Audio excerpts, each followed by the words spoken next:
pensaba que la política económica era la herramienta clave para sacar a un país de la crisis.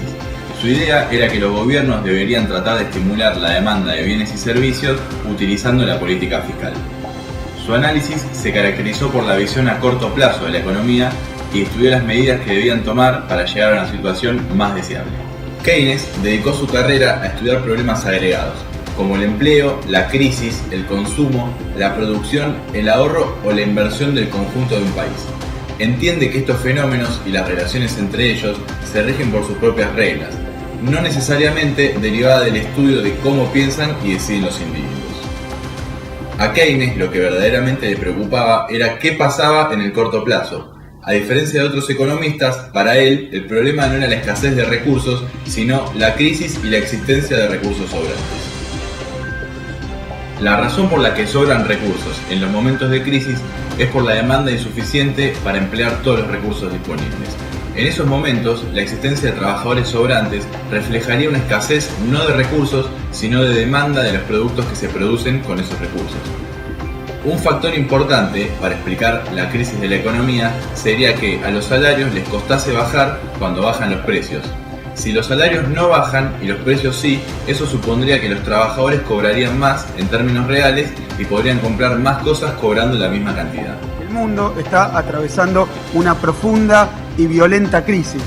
Crisis que los locales y los externos pretenden negar. También hoy, en medio del transcurso de la crisis, todo el tiempo festejan cuando la reconocen que la crisis terminó y la crisis no termina, y los economistas locales nos tienen muy acostumbrados a negar la crisis que ocurre en el mundo para hacernos creer a los argentinos que todo lo bueno que ocurre en la Argentina es por lo bien que anda el mundo y todo lo malo que pueda ocurrir y todos los desafíos que puedan aparecer en la Argentina tienen que ver exclusivamente con los errores de un gobierno.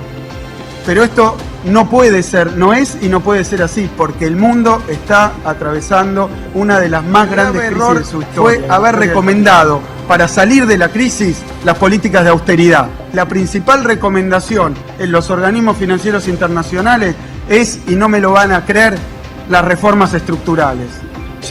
No me lo van a creer, de lo que se habla es de llevar adelante las reformas estructurales, que es una forma, por lo vaga, más prolija, de referirse al ajuste, pero concretamente a dónde tiene que ir dirigido el ajuste.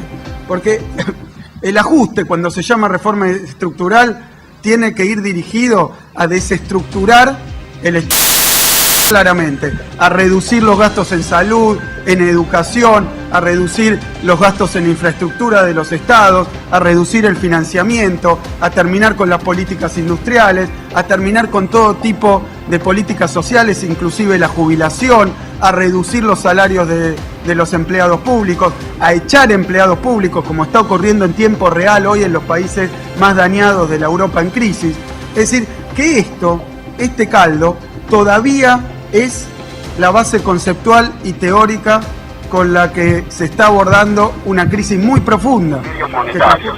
Es decir, que para solucionar una crisis lo que debe hacer el Estado no es ni salvar los bancos ni reducir punto a punto. Ahora ya es una noticia de 3 días cuánto reduce la Reserva Federal la tasa de interés, el Banco Central Europeo la tasa de interés.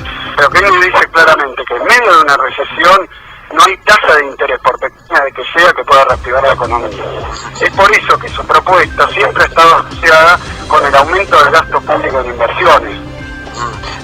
Cuando el poder adquisitivo de los salarios aumenta, más gente querría trabajar y menos empresas contratar a esos trabajadores, ya que les resultarían bastante más caros. Se genera desempleo, lo que deprime el consumo, y esa caída de la demanda hace que los precios bajen aún más. Entraríamos en un círculo vicioso.